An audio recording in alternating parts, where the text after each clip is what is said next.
Current CEO of BlackRock, which is the largest asset management company in the entire world, Larry Finks here, has gone on record stating that the next wave in financial markets will be the tokenization of assets. For some reason, everyone seems to be hyper fixated on real world assets, which I'm sure all of you guys have heard of before, while skipping over the digital world assets, which will arguably overtake the real world assets given a long enough time frame because the entire world is shifting further and further into the digital realm.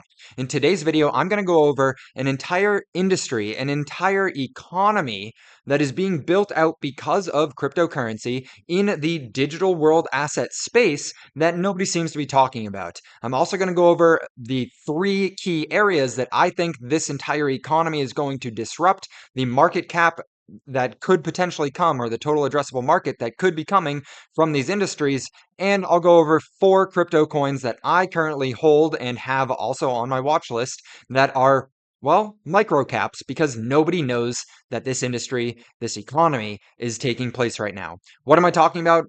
Of course, you guys know I'm talking about decentralized science. Decentralized science is an 11 figure, if not a 12-figure industry in the making.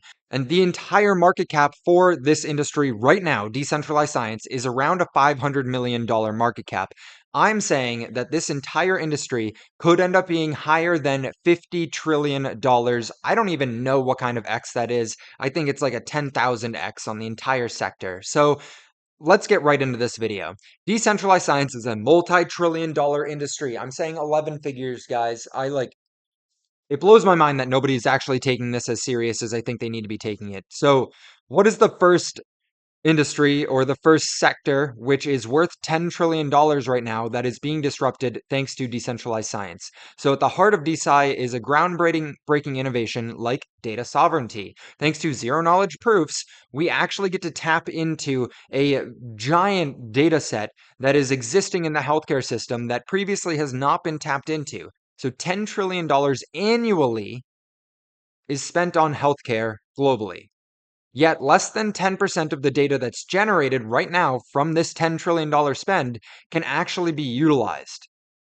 That's mind blowing, guys. That is 90% of the data that's sitting there can't actually be used. And thanks to zero knowledge proof, we know that this is rapidly changing. And to give you guys an idea for the industry right now, generally speaking, pharma companies are paying anywhere between $75,000 to $5 million per year to acquire data sets that can speed up drug discovery. So that 10% of data, these companies each are spending between 75,000 to 5 million, just depending on the size. These companies are things like Pfizer, GSK, Sanofi, just to name literally only 3 of them. There are hundreds of these companies in existence, probably just in the United States. And so they're already spending an egregious amount of money, and they want more. They're hungry for more data. That's like, data is digital oil. So they're hungry for the backbone of the entire economy that is built on top of the internet.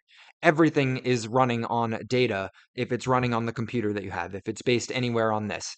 And so right now, the market is fragmented. Right now, the market integrations with these internal data sets don't work appropriately. They're very rough and rudimentary.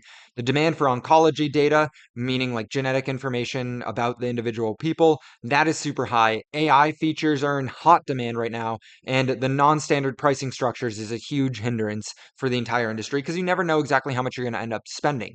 So I went ahead and put together a quick little list here for this to showcase a couple different cryptocurrencies which are helping solve this section of the equation. So the market is fragmented. There's no one-stop shop. That is a clear correlation to data lake. Data lake is working to fix that. Integration with internal data sets, that's literally all of them. Everyone is racing to fix this problem. So literally every single DeSci project, for the most part, is going after integration with internal data sets for different companies and different hospitals and different insurance companies and all that fun stuff that everyone hates to talk about. The demand for oncology data, Genomes DAOs fits a small segment of what is oncology data. And then we have AI features like private AI. Private AI is coming in hot, coming in very hot actually, and trying to help make sense of all this data because we're rapidly appreciating data. We're rapidly getting like literally, if you've ever looked at the amount of data that's being generated while from humans online, it is an exponential curve that is outpacing everything else we've ever seen. And then pricing structures, Data Lake again can help there with it. So if you come look over here at Data Lake, we're talking about coins that are $6 million in market cap. You come over here and look at Genomes, we're talking about coins that are $11 million in market cap. Private AI, you're looking at $26 million, but that's fully diluted. And the total supply is only a third of what the max supply is. So you can cut this $26 million market cap by a third, bring it down to under a $10 million market cap for this coin. It's mind blowing how small these industries are, but let's go ahead and continue on with this. So if you haven't looked into the healthcare system at all, you definitely should. If you've not looked into zero knowledge proof at all, you definitely should, because it's enabling the use of all of this data that's been generated. If we keep going, we'll find another section of the economy which can be disrupted from this.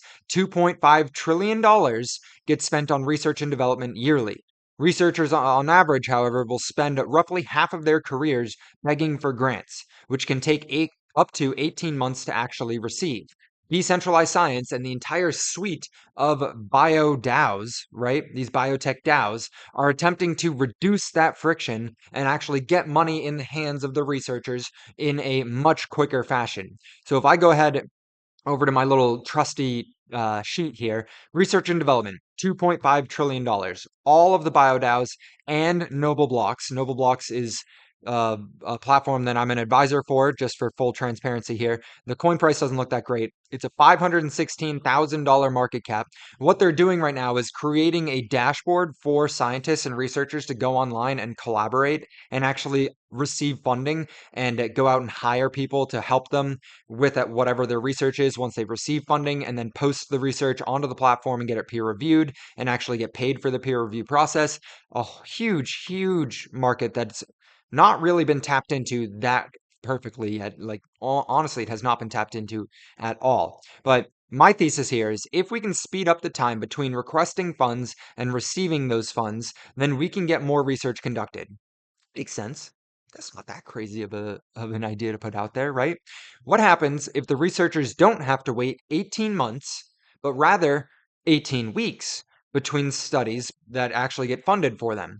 Well, DeSci funding could 4x the number right here, this research and development, the total market, 2.5 trillion. This could turn into a $10 trillion industry very quickly.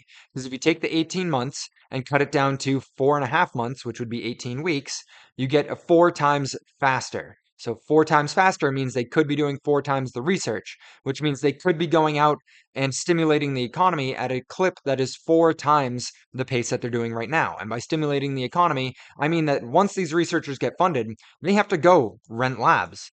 They have to go buy lab equipment. They have to go buy solutions, like solutions as in the different chemicals that they add together, the different solutions that they use. They have to go buy personal protective equipment gear. They have to hire assistants. They have to hire machine operators. They literally stimulate the economy with all of the money that they get for this research and development. It's not like it just goes in their pockets and they get paid a shit ton of money to go research something. They literally take that grant and they funnel it back into the economy. So this entire research and development of $2.5 trillion, if we can expand that to something like $10 trillion, and I'm talking years out right now, okay? I'm talking big picture, big picture. It's going to take time, guys. But that explodes all different sectors. So it's worth putting the money into research and development, let alone all the outcomes that we'll be getting from the research these scientists do. Just the pure, like, economic stimulation that happens from this money is worth putting it into and worth actually contributing and attributing to all of this. The next sector that I have up here, the last one we're going to talk about, I already addressed the job creation in this thread, but we're also going to talk about intellectual property. Okay. This is the big one. If you have not paid attention yet in the video, pay attention now. Okay.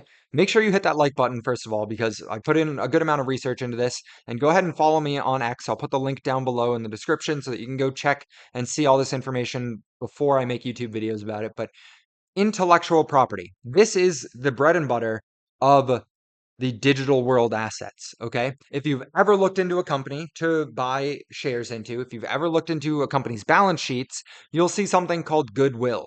Goodwill is effectively just intellectual property.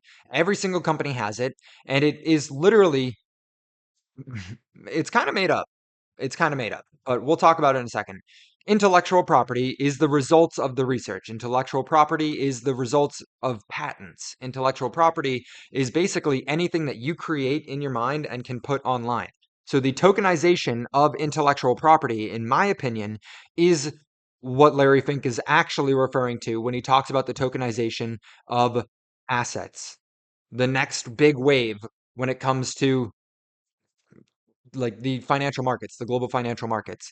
So, what is the addressable market right now? The IP market right now is $74 trillion. The intellectual property market as it exists today is almost $100 trillion. It's $74 trillion. Good luck measuring this. Again, as I said, it fluctuates so rapidly. Good luck actually measuring that. Every company that has goodwill on a balance sheet is in this number, which is good and bad. Bad because the entire IP market is low key bullshit, but good because so is crypto. So maybe it will fit in perfectly, right? And by bullshit, I just mean kind of made up. It's basically just made up stuff. But I'm talking like if you can do simple math here, you're looking at an industry that is rapidly approaching a 12-figure market cap right now. That is $100 trillion, rapidly approaching $100 trillion in total addressable market. Decentralized science is sitting here ready to take this industry on by storm. And there's so many other amazing coins, amazing companies, amazing projects that I didn't even touch on in this video.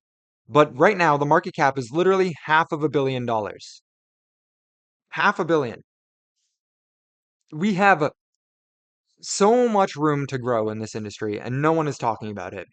Everyone is so focused on real world assets or meme coins or decentralized finance or literally pick and choose anything else that you're talking about in the entire crypto industry, but nobody wants to actually give the time of day to decentralized science. And yet, decentralized science is more likely than not going to be the number one industry out of everything that crypto makes. Your time's your most valuable asset.